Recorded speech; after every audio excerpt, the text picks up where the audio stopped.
राधे राधे मित्रों, आइए आज हम बात करते हैं कि चंद्रमा यदि आपकी कुंडली के चतुर्थ भाव में बैठे हैं तो कैसा परिणाम देंगे। आज की वीडियो में हम लोग चर्चा करेंगे चंद्रमा कैसे ग्रह हैं, चंद्रमा का स्वभाव कैसा है, चतुर्थ भाव से हम किन किन चीज़ों को देखते हैं, कुंडली में चतुर्थ भाव कौन सा है, जब चंद्रमा चतुर्थ में बैठते हैं तो उनकी दृष्टि कहाँ जाती है, चंद्रमा की कौन सी दृष्टि कार्य करती है और जहाँ दृष्टि पड़ती है वहाँ कैसे परिणाम मिलते हैं। मन की बातें मन में रखे, माता पिता से संबंध, मन में उलझन क्यों है, प्रभु की भक्ति साधना से जुड़े हैं, क्या रोजगार करें, धन संपत्ति को कैसे संभाल कर रखें, कर्ज ना लें, रिस्क बिल्कुल भी ना लें, इन्वेस्ट करें और शांत हो जाएं, बिना वजह परिवर्तन से क्या होगा, नशा न करें, जीवन साथी से जुड़कर कार्य करें। तो आज की वीडियो में हम इन सभी विषयों के बारे में चर्चा करेंगे कि चंद्रमा चतुर्थ में बैठकर आपको कैसा परिणाम देते हैं। वीडियो की शुरुआत करने से पहले मैं डॉक्टर मनमोहन गुप्ता आपका बहुत बहुत स्वागत, बहुत बहुत अभिनंदन करता हूं आपके अपने YouTube channel astro Radhe Mohan में। आपका बहुत बहुत स्वागत है, बहुत बहुत अभिनंदन दर्शकों। चैनल को यदि आपने अभी तक सब्सक्राइब नहीं किया तो प्लीज़ सब्सक्राइब कर लें, वीडियो को लाइक करें और ज़्यादा से ज़्यादा शेयर करें। आइए वीडियो की शुरुआत करते हैं। चंद्रमा, देखिए चंद्रमा मन का कारक है। चंद्रमा एक ऐसा कारक है कुंडली में जिसका संबंध माँ से भी है, पानी से भी है और मन से भी है। जब चंद्रमा आपके चतुर्थ भाव में बैठ जाते हैं तो आपके मन में जो भी बातें आती हैं उन बातों को आपको कैसे दूसरों तक पहुंचाना है और किन बातों को आपको नहीं पहुंचाना है उसके बारे में हम आपको बताएंगे। पहले बात करेंगे कि चतुर्थ भाव किस चीज़ के लिए देखा जाता है। चतुर्थ भाव माता का भाव होता है। चतुर्थ भाव आपका सुख भाव होता है, यहाँ से प्रॉपर्टी, वाहन, इन सब चीज़ों को देखा जाता है। और जब चतुर्थ में स्वयं चंद्रमा बैठे हों तो आपका मन इन सब चीज़ों के लिए बड़ा ही ललायित रहता है। आप चाहते हैं कि मुझे बहुत सारा सुख मिले, मैं बहुत जल्दी अमीर बन जाऊं, बहुत सारी चीज़ें मेरे पास हो। निरंतर आप चंद्रमा के बारे में, अपने घर के बारे में, अपनी प्रॉपर्टी के बारे में सोचते रहते हैं क्योंकि चंद्रमा चतुर्थ भाव में बैठे हैं। अब चंद्रमा जब चतुर्थ में बैठते हैं तो आपके मन में बहुत सारी बातें, ओवर थिंकिंग आप करते हैं और मन में कुछ ना कुछ हमेशा चलता रहता है। कुछ ना कुछ आप सोचते रहते हैं और जब सोचते रहते हैं तो आप अपनी कुछ बातों को दूसरों के साथ भी शेयर कर लेते हैं, चाहे वो आपके बिजनेस से संबंधित लोग हों, आपकी नौकरी से संबंधित लोग हों, आपके रिश्तेदार हों, आपके फ्रेंड्स हों या आपके माता पिता हों। जब आप अपने मन की बात किसी के सामने शेयर करते हैं तो कई बार ऐसा देखा जाता है कि आपके जो प्रतिद्वंदी होते हैं, जो आपको नुकसान पहुंचाना चाहते हैं, जो आपके दुश्मन होते हैं या ये कहें कि जो आपके ऐसे साथी होते हैं जिनसे आपकी कम बनती है, आप उनके सामने भी जब अपनी बातें बता देते हैं तो उन्हीं बातों का गलत ढंग से प्रयोग वो आप ही के लिए करते हैं और फिर आपको ये सोचना पड़ता है कि मैंने इसको बात ही क्यों बताई। सावधान रहने की ज़रूरत है। अपने मन की बातें मन में ही रखें सबके आगे, क्योंकि आप तो शीशा है, आईना है, सबकी सारी अपनी सारी बातें सबके सामने खोल कर रख देते हैं। लेकिन सावधान रहें, थोड़ा सा अपने आप को कंट्रोल करें। यदि आपने अपने इमोशंस के ऊपर कंट्रोल नहीं किया, आपने सारी बातें सबके सामने खोल कर रख दी तो फिर आपको नुकसान का सामना करना पड़ेगा। तो थोड़ा सा हमें सावधान रहने की ज़रूरत है। अब ध्यान रखने की बात है कि माता पिता से आपके संबंध कैसे होंगे। देखिए माता के साथ भी, पिता के साथ भी, जैसे मैंने भी आपको बताया कि आप अपने मन की सारी बातें बता देते हैं और बहुत अच्छे संबंध आपके माता पिता के साथ होते हैं। बचपन से ही पिता का भाव दशम भाव भी देखा जाता है तो इसको पिता भाव या कर्म भाव भी इसको कहा जाता है। तो माता पिता के साथ आपके बहुत अच्छे संबंध होते हैं। माता के सामने, पिता के सामने आप अपनी बातों को आसानी से कह देते हैं, लेकिन कई बार ऐसा भी होता है कि जब आपकी माता या पिता आपकी उन बातों को किसी अन्य व्यक्ति के सामने कह देते हैं और जब आपके सामने आपको पता लगता है तो आप महसूस करते हैं, हालांकि उनका कोई उद्देश्य गलत नहीं होता, परंतु जैसे बातें बातों में कोई बात मुंह से निकल जाती है, ऐसा ही होता है। और जब आपको पता लगता है तो आप महसूस करते हैं कि मैंने अपनी माता को या पिता को ये बात इसलिए थोड़ा ही बताई थी कि वो सबको बता दें। और फिर आप अपने मन में कहीं ना कहीं 1% एक गांठ बांध लेते हैं। आपके मन में बातें आनी शुरू हो जाती है। हालांकि माता पिता से प्रेम हमेशा अच्छा रहेगा।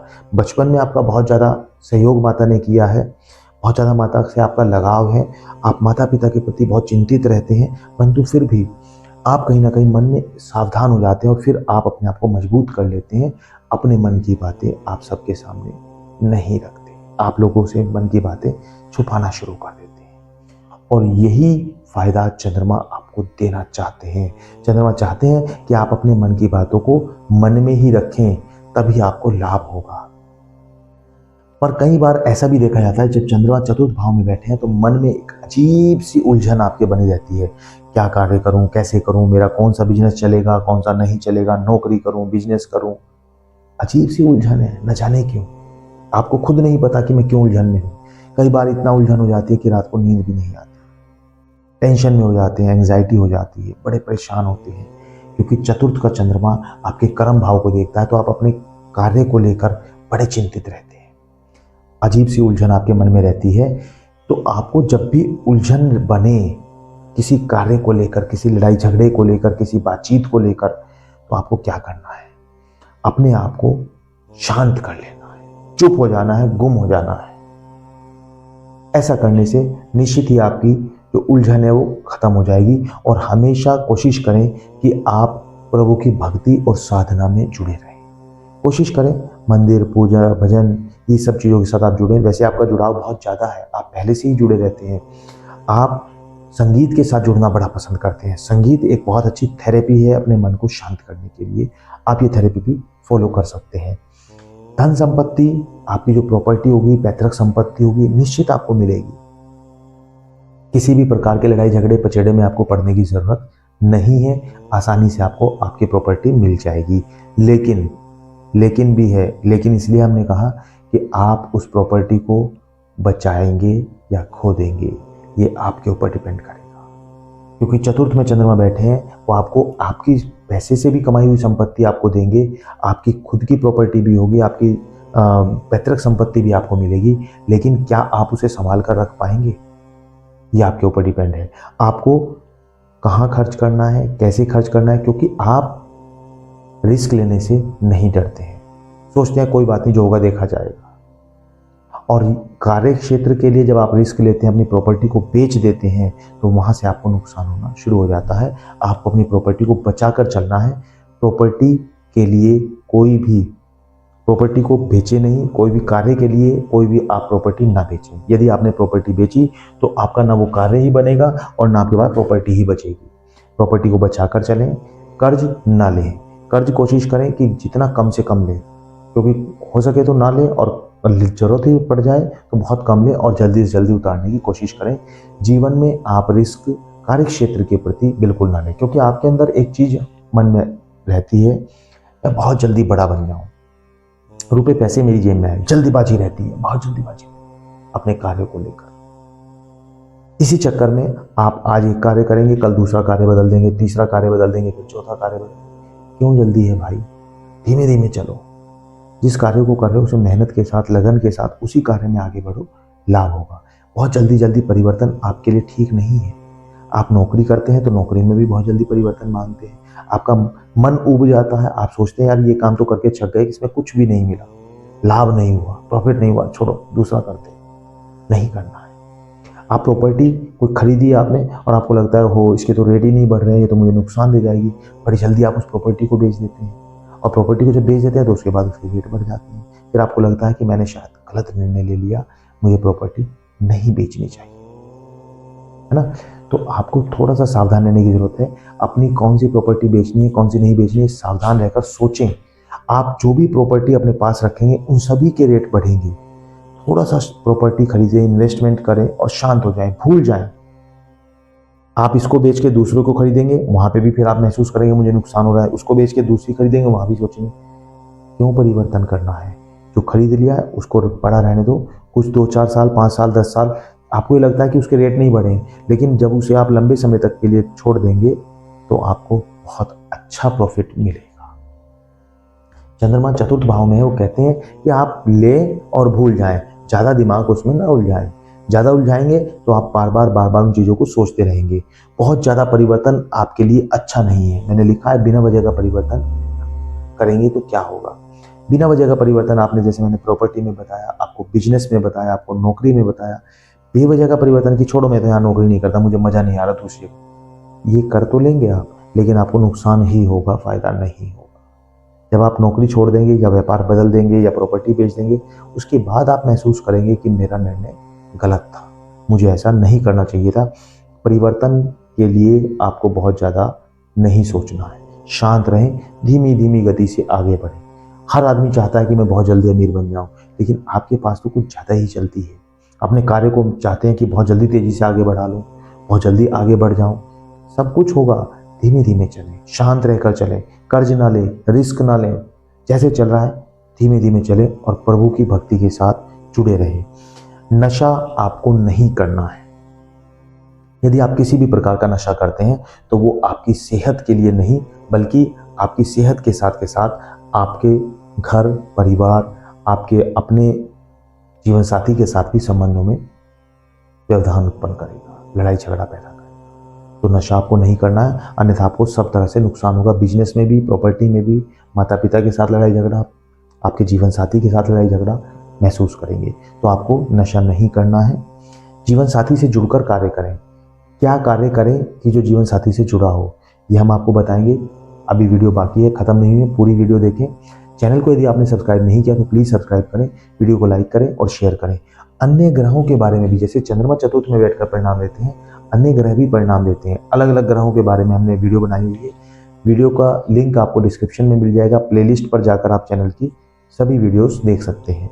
चलिए बात करते हैं जीवन साथी से जुड़ी कौन सी बातें हैं। देखिए, आप अपने जीवन साथी के प्रति बड़े संवेदनशील हैं, बहुत अच्छा व्यवहार आपका उनके साथ है। कोशिश करें उन्हीं के साथ जुड़कर आप कोई कार्य करें। आप चाहे स्त्री हैं या पुरुष हैं, अपने जीवन साथी के साथ जुड़कर ही आप कार्य करें। किस तरह का कार्य कर सकता है? आप कपड़े का कार्य कर सकते हैं, आप दूध का कार्य कर सकते हैं, आप पानी का कार्य कर सकते हैं। ये वाले रोजगार आपके लिए अच्छे होंगे। आप यदि दूध, पानी और कपड़े का व्यापार आप करते हैं तो निश्चित रूप से आपको बहुत तेजी से आप आगे बढ़ेंगे। और कोशिश करें, या तो आप अपने जीवन साथी का सहयोग लेकर उन्हें साथ में बैठा लें, या उनके नाम से कार्य करें, या उन्हें हिसाब किताब उनके हाथ में देते हैं, अपने आप वहाँ से सैलरी लेते रहें, तनख्वाह लेते रहें। ऐसा करने से निश्चित ही आप बहुत अच्छा प्रॉफिट ले सकते हैं। जीवन साथी आपके लिए लक्ष्मी के रूप में कार्य करेगी।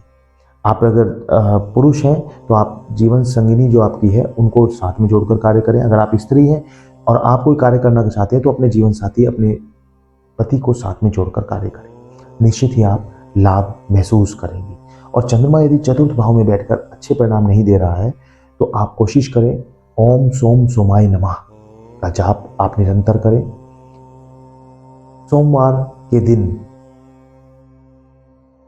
आप भगवान शिव को जल चढ़ाना शुरू करें।